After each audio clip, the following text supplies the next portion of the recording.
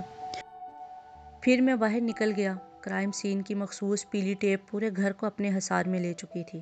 آس پاس کے کچھ مکین باہر کھڑے آپس میں قتل کے بارے میں باتیں کر رہے تھے۔ مجھے قریب آتا دیکھ کر خاموش ہو گئے اور میری طرف ایسی نظروں سے دیکھنے لگے جیسے قتل کے بارے میں تجسس کا شکار ہوں۔ کل کسی نے 2 سے 4 کے درمیان کچھ خاص دیکھا یا کوئی غیر معمولی بات محسوس کی؟ میں نے قریب 4:10 پر کسی کو گھر سے نکلتے دیکھا تھا۔ مجھے لگا سفیر ہوگا، اس لیے زیادہ دھیان نہیں دیا۔ ایک بڑی عمر کے آدمی میرے قریب آئے۔ ٹائم کے بارے میں اتنا یقین سے کیسے کہہ سکتے ہیں آپ؟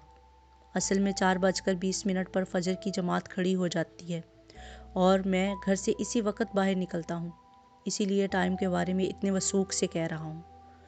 اس کے علاوہ کسی نے کچھ دیکھا یا سنا؟ میں نے آواز لگائی۔ یہ ظہیر ان کے گھر کے بالکل سامنے رہتا ہے اور ہر وقت بالکونی اور اپنی کھڑکی سے تاکہ جھانکی کرتا رہتا ہے۔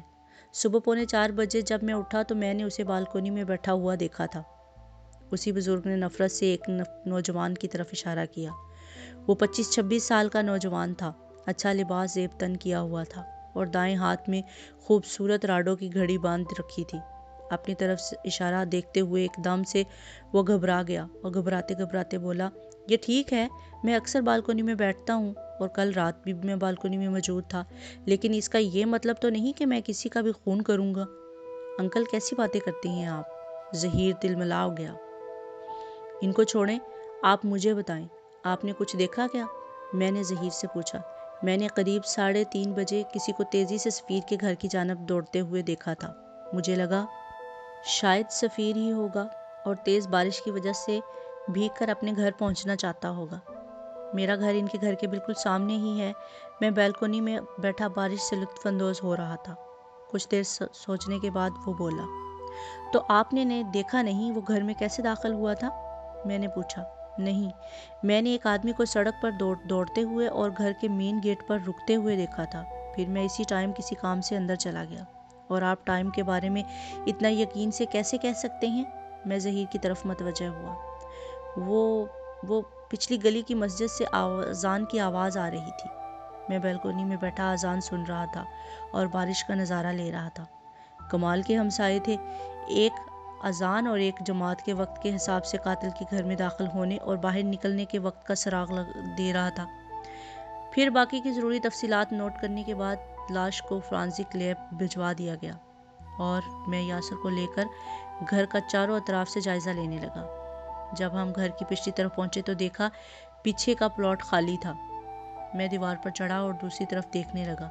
دیوار کے پاس مجھے ایک چمکتی ہوئی چیز نظر آئی۔ میں دوسری طرف کود گیا اور چیز احتیاط سے اٹھا کر پلاسٹک بیگ میں ڈال دی۔ 12 بجے کے قریب ہلکی ہلکی بوندا باندی ہو رہی تھی۔ میں اپنے آفس کی کھڑکی میں کھڑا سگریٹ کا کش لیتا ہوا بیرونی منظر دیکھ رہا تھا۔ سورج بھی اب نکل آیا تھا، لیکن اب اس میں جلال نہ تھا۔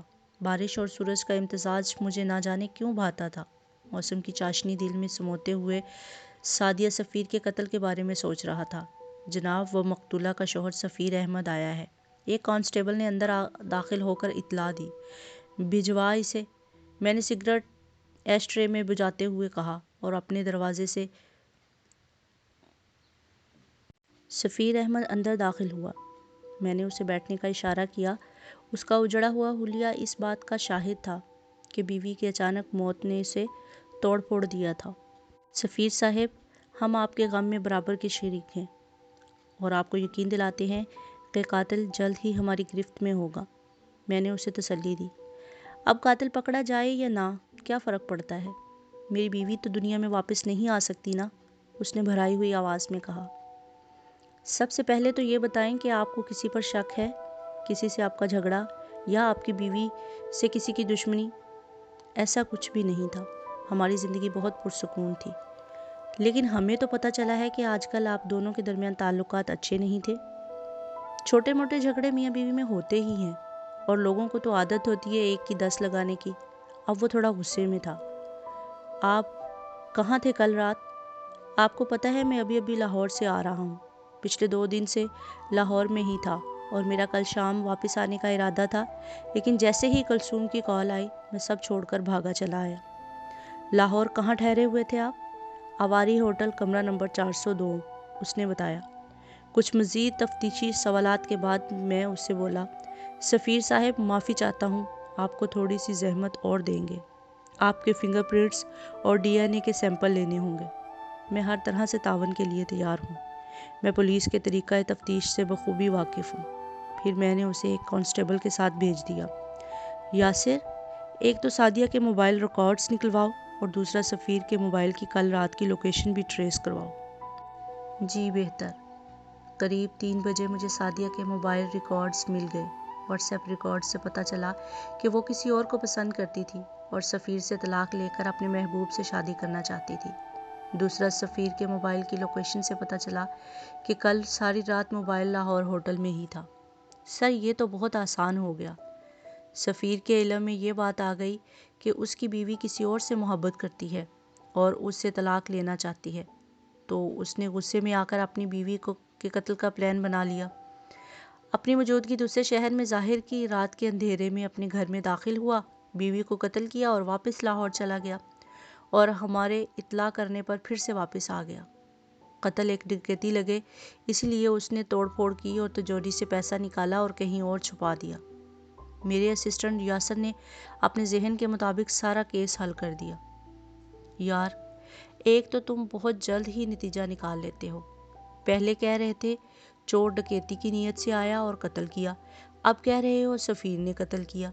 تفتیش کا اصول ہے جب تک پکا ثبوت ہاتھ نہ لگے کوئی بھی نتیجہ نہ نکالو۔ ایسا کرو، لاہور کے جس ہوٹل میں سفیر ٹھہرا ہوا تھا وہاں کی لابی اور جس فلور پر سفیر کا کمرہ تھا اس فلور کے برآمدے کی CCTV فوٹیج حاصل کرو۔ ہوٹل والوں کو بولو کہ رات 11 بجے سے صبح 9 بجے تک کی فوٹیج چاہیے۔ سفیر کے بیان کے مطابق وہ رات 11 بجے ہوٹل میں واپس گیا تھا اور سیدھا اپنے کمرے میں جا کر سو گیا۔ رات 2 بجے کے قریب اس نے کھانا آرڈر کیا اور پھر کلثوم کے اطلاع کرنے پر 8:15 بجے ہوٹل سے نکل آیا۔ ساجد، تم سعدیہ کے محبوب کے بارے میں پتہ لگاؤ کیا کرتا ہے، کہاں اٹھتا بیٹھتا ہے اور کوئی پولیس ریکارڈ ہے یا نہیں۔ میں نے ASI ساجد کو ہدایت دی اور پھر ایک خاص بات پر غور کرنے لگا۔ مجھے کچھ گڑبڑ محسوس ہو رہی تھی۔ 2 گھنٹے بعد ساجد نے فون کیا اور بتایا، سر، سعدیہ کے محبوب کا تو اچھا خاصا پولیس ریکارڈ موجود ہے۔ اس کا نام کاشف ہے، 2 بار پہلے بھی فراڈ اور بلیک میلنگ کے کیس میں جیل کاٹ چکا ہے۔ فون ریکارڈ سے پتہ چلتا ہے کہ وہ سعدیہ کو بھی آج کل بلیک میل کر کے کافی رقم ہتھیا چکا تھا۔ کہیں ایسا تو نہیں اسی نے قتل کیا ہو؟ ساجد نے اپنے 2 گھنٹے کی تفتیش کا رزلٹ بتایا۔ بہت خوب ساجد، اٹھا لو اس کو۔ میں نے خوشی سے ساجد کو ہدایت دی۔ 1 گھنٹے بعد کاشف اب میری نظروں کے سامنے کھڑا تھر تھر کانپ رہا تھا۔ سر، میں نے سب برے کام چھوڑ دیے ہیں، اب تو میرا ایسا کوئی ارادہ نہیں تھا۔ میں سعدیہ سے سچی محبت کرتا تھا، اس نے نم زدہ آواز میں کہا۔ وہ تو ہم پتہ چلا لیں گے، تم سعدیہ سے کتنی محبت کرتے تھے، اور محبت سعدیہ سے تھی یا اس کی دولت سے؟ ڈال دو اندر اس کو، میں نے ساجد سے کہا۔ ساجد نے اسے گریبان سے پکڑا اور گھسیٹتا ہوا حوالات میں بند کر دیا۔ اسی وقت لاہور کے ہوٹل سے CCTV کی فوٹیج بھی آ گئی۔ 11 بجے سفیر ہوٹل کی لابی میں داخل ہوتا نظر آیا اور لفٹ کی طرف بڑھا۔ اس کے بعد دوسری ویڈیو میں اپنے کوریڈور کی لفٹ سے نکلتا نظر آیا اور اپنے کمرے کی طرف گیا۔ رات 2 بجے کے قریب ایک ویٹر اس کے لیے کھانے کا آرڈر لے کر آیا۔ اس کے بعد وہ ساری رات کمرے سے باہر نہیں نکلا۔ 8:15 بجے تیزی سے وہ کمرے سے باہر نکل کر لفٹ کی طرف بڑھا۔ یعنی یہ ویڈیو سفیر کے مطابق اس کے بیان کی تصدیق کرتی تھی۔ میں نے ویڈیو دیکھنے کے بعد یاسر سے کہا، سر، سفیر تو لاہور میں موجود تھا اور رات 11 بجے کے بعد اپنے کمرے سے باہر بھی نہیں نکلا۔ اس کا مطلب ہے وہ قاتل نہیں ہو سکتا، یاسر بولا۔ لیکن کسی کو قتل کے لیے ہائر کر سکتا ہے۔ کوئی کرائے کا قتل چند پیسوں کے خاطر بہت صفائی سے قتل کر سکتا ہے، میں نے کہا۔ سر، پوسٹ مارٹم رپورٹ آ گئی ہے، ساجد نے رپورٹ میرے ہاتھ میں پکڑاتے ہوئے کہا۔ کوئی خاص بات؟ مرنے سے پہلے کچھ دیر پہلے سعدیہ کے ساتھ زیادتی کی گئی، یعنی ریپ ہوا۔ کیا؟ کیس پیچیدہ ہو گیا تھا۔ ڈاکٹر شفیق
ہمارا شک دونوں پر تھا، لیکن پوسٹ مارٹم کی رپورٹ نے سارے کیس کا رخ ہی بدل کر رکھ دیا۔ پوسٹ مارٹم کی رپورٹ کے مطابق مرنے سے پہلے سعدیہ کے ساتھ زیادتی کی گئی اور قاتل کا DNA سعدیہ کے ناخنوں میں مل گیا اور سفیر اور کاشف کے DNA سے بالکل بھی میچ نہیں ہوتا تھا۔ تو کس سے میچ ہوتا ہے؟ وہی راڈو گھڑی والا نوجوان بولا، جس نے مجھے قاتل کے گھر میں داخل ہونے کا وقت 3:30 بجے بتایا تھا۔ آپ سے، ظہیر صاحب، میں نے مسکرا کر کہا، اور سب اچھل پڑے۔ سب سے پہلے میرا شک سفیر پر تھا۔ ایسے قتل میں زیادہ تر شوہر ہی قاتل ہوتے ہیں، لیکن سفیر صاحب سارا وقت ہوٹل میں اپنے کمرے میں موجود رہے، بلکہ رات 2 بجے کے قریب ویٹر سے کھانا بھی منگوایا، جو اس بات کا پختہ ثبوت تھا کہ وہ قتل کے وقت شہر سے 200 کلومیٹر دور دوسرے شہر میں موجود ہیں۔ پھر میرا شک کاشف کی طرف گیا۔ وہ سعدیہ کو بلیک میل کر رہا تھا اور بدلے میں سعدیہ نے اسے پولیس میں جانے کی دھمکی دے دی تھی۔ وہ بھی سعدیہ کا راستہ صاف کر سکتا تھا، لیکن ہمیں کاشف کا اس رات سعدیہ کے گھر میں موجود ہونے کا کوئی بھی ثبوت نہیں مل سکا۔ ایسے میں میرا شک ایک تیسرے آدمی یعنی ظہیر کی طرف گیا۔ میں اس کی گردن پر کچھ زخم اور دائیں ہاتھ میں بندھی گھڑی دیکھ چکا تھا۔ کانچ کے ٹوٹنے سے مجھے اندازہ ہو گیا تھا کہ جو بھی گھر میں داخل ہوا وہ لیفٹ ہینڈڈ ہے۔ لیفٹ ہینڈڈ لوگ اکثر گھڑی دائیں ہاتھ میں باندھتے ہیں تاکہ لکھنے میں مشکل نہ ہو۔ میری بات ختم ہونے پر سفیر زور سے چلایا، کمینے، تو نے میری بیوی کو مار دیا، میں تجھے زندہ نہیں چھوڑوں گا۔ سفیر نے غصے سے ظہیر کا گریبان پکڑ لیا۔ سفیر صاحب چھوڑیں اس کو اور اصل مجرم کو پکڑیں، میں نے مسکرا کر کہا۔ اصل مجرم؟ ابھی تو آپ نے کہا ڈی این اے اس خبیث ظہیر سے میچ ہو گیا ہے۔ اب کی بار سفیر کے لہجے میں حیرانی تھی۔ میں نے یہ ضرور کہا ہے کہ ڈی این اے میچ ہوا ہے اور اسی لیے پکڑا گیا، لیکن یہ بالکل نہیں کہا کہ قتل بھی اسی نے کیا۔ آپ کہنا کیا چاہتے ہیں؟ تو پھر قتل کس نے کیا؟ سفیر نے الجھن بھرے انداز میں پوچھا۔ قتل تو بلا شبہ آپ نے ہی کیا ہے سفیر صاحب، میں نے سگریٹ کا کش لگاتے ہوئے بے فکری سے کہا۔ کیا؟ کمرہ ایک اونچی آواز سے گونج اٹھا۔ کیا مطلب آپ کا؟ آپ جانتے ہیں میں کل رات لاہور میں موجود تھا، آپ نے سی سی ٹی وی کی ریکارڈنگ بھی دیکھی، آپ نے یہ بھی دیکھا رات 2 بجے میں نے اپنے لیے کھانا منگوایا تھا، ویٹر نے مجھے دیکھا تھا، وہ گواہی دے گا۔ سفیر اپنی صفائی پیش کرنے لگا۔ بالکل جناب، آپ کی سب باتیں صحیح ہیں، پھر بھی میں یہی کہوں گا کہ قتل آپ نے ہی کیا ہے۔ کیا بکواس ہے یہ؟ کبھی کہتے ہو ڈی این اے ظہیر کا میچ ہوا، پھر کہتے ہو ہوٹل میں موجود تھا، اور اب یہ کہہ رہے ہو کہ قتل بھی میں نے ہی کیا۔ میں ایک وقت میں 2 مختلف جگہوں پر کیسے موجود ہو سکتا ہوں؟ لگتا ہے نشہ کیا ہوا ہے ڈی ایس پی صاحب نے۔ اب سنیں، سفیر صاحب کو اپنی بیوی کی بے وفائی کا پتہ چل چکا تھا، لیکن وہ اسے طلاق نہیں دے سکتے تھے۔ ایسا کرنے میں کمپنی کے 50% شیئر سے دستبردار ہونا پڑتا، جو انہیں گوارا نہیں تھا۔ ایسے میں انہوں نے ایک زبردست پلان بنایا۔ 2 ساتھی اپنے ساتھ ملائے۔ پلان کے مطابق ان کا ایک ساتھی ان کے کپڑے پہن کر، ان جیسا حلیہ بنا کر کل رات 9 بجے ہوٹل میں داخل ہو کر ان کے کمرے میں چلا گیا۔ چابی وہ اس کو پہلے ہی دے چکے تھے۔ مزید ثبوت پکا کرنے کے لیے اس نے رات 2 بجے کچھ کھانے کا آرڈر بھی دے دیا، تاکہ سب یہی سمجھیں کہ سفیر صاحب ہوٹل کے کمرے میں موجود تھے، جبکہ دوسری طرف ان کا ایک اور دوست انہیں اپنی گاڑی میں لاہور سے فیصل آباد لے آیا۔ سارا راستہ گاڑی میں وہ پچھلی سیٹ پر لیٹے رہے کہ ٹول پلازا کے کسی بھی سی سی ٹی وی کی زد میں نہ آ جائیں۔ بڑی ہوشیاری سے قریب ہی گاڑی کھڑی کی۔ گھر کی پچھلی طرف کا پلاٹ خالی ہے۔ یہ وہاں سے دیوار پھلانگ کر اندر آئے اور کھڑکی کھول کر بیڈ روم میں داخل ہو گئے۔ مین دروازے کا انتخاب اس لیے نہیں کیا کہ کہیں کوئی ان کو آتے جاتے نہ دیکھ سکے۔ ان کے داخل ہونے سے پہلے ہی ظہیر اپنا کام کر کے جا چکا تھا اور سعدیہ بے ہوش تھی۔ سفیر سمجھا کہ سعدیہ سو رہی ہے اور پیٹ میں چاقو کا زوردار وار کر کے اپنی ہی بیوی کا قتل کر دیا۔ پھر واردات کو ڈکیتی کی شکل دینے کے لیے تجوری کھولی، پیسہ نکالا، سامان ادھر ادھر بکھیرا، لاش کو زمین پر رکھا اور اسی راستے سے واپس چلا گیا۔ یہ سب کام انہوں نے 10 منٹ کے اندر اندر کیا۔ سفیر اتنا گھبرایا ہوا تھا کہ شاید اس نے داخلی دروازے کی طرف دھیان ہی نہیں دیا، ورنہ اسے معلوم ہو جاتا کہ کوئی اور اس سے پہلے گھر میں کانچ توڑ کر داخل ہوا تھا۔ اتنا کہہ کر خاموش ہوا۔ اب سفیر کی شکل پر ایک رنگ آ رہا تھا اور دوسرا جا رہا تھا۔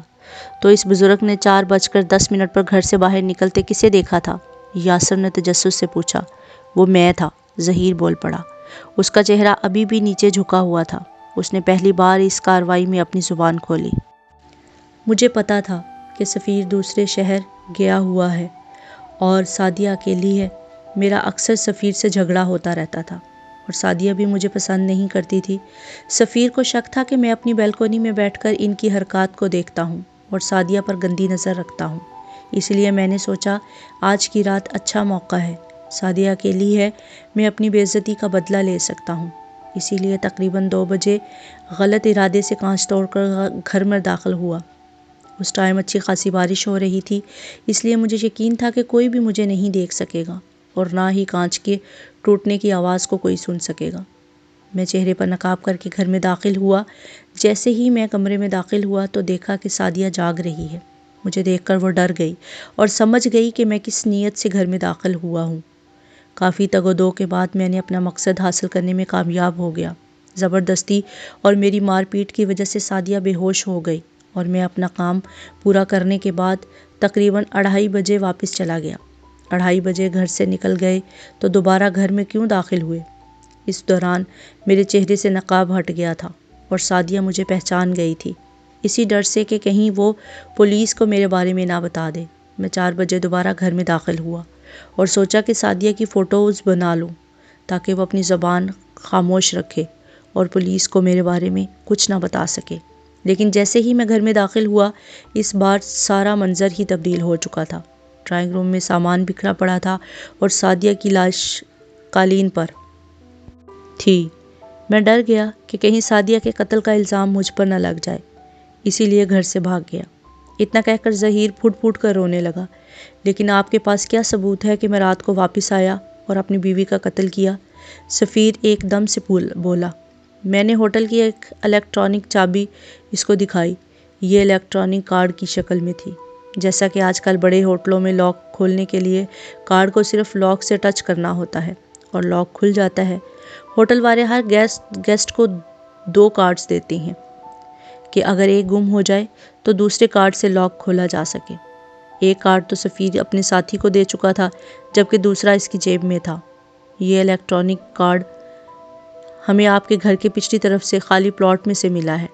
جب آپ قتل کرنے کے بعد دیوار پھلانگ کر بھاگ رہے تھے، اسی دوران آپ کی جیب سے گر گیا اور آپ کو خبر نہ ہو سکی۔ اس پر آپ کی انگلیوں کے نشانات موجود ہیں۔ ہوٹل کارڈ دیکھ کر وہ بیچارگی کے ساتھ شرمندگی کے عالم میں میری طرف دیکھنے لگا۔ اسی لمحے ایک کانسٹیبل آگے بڑھا اور سفیر اور ظہیر کو حوالات کی طرف لے گیا۔ سفیر کے پاس اب کہنے کو کچھ نہیں بچا تھا اور میں کھڑکی سے باہر برستی بارش کو دیکھ کر اپنا سگریٹ ختم کرتے ہوئے یہ سوچنے لگا کہ 12 گھنٹوں میں قاتل ہم نے پکڑ لیا اور اب گھر جا کر ابن صفی کا کون سا ناول پڑھوں۔